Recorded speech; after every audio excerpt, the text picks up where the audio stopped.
O presidente da Xunta, Alfonso Rueda, salientou hoxe a importancia de seguir impulsando o desenvolvemento económico da comunidade, destacando a posta en marcha de 500.000 de metros cadrados de chan industrial a custe cero durante os primeiros 8 anos de actividades nas parcelas de chan empresarial titularidade do Goberno autonómico. Ademais, é seguir desenvolvendo chan industrial porque hai actividade económica tamén no interior de Galicia. Parece que sempre moitas actividades se teñen que ir ás zonas máis do litoral, ese eixo atlántico, pois no interior de Galicia tamén hai moita actividade económica. Aquí na provincia de Ourense tedes dous focos especialmente industriais, un en San Cibrao e outro aquí, este polígono industrial, 1.200.000 metros cuadrados, nada máis e nada menos de ampliación. Eso quere decir que hai demanda.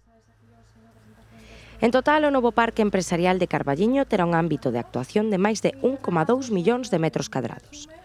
O titular autonómico falou tamén doutras medidas para impulsar a actividade empresarial, como a activación da Oficina Económica de Galicia, que xa atendeu preto de 5.500 consultas dende a súa posta en marcha en abril.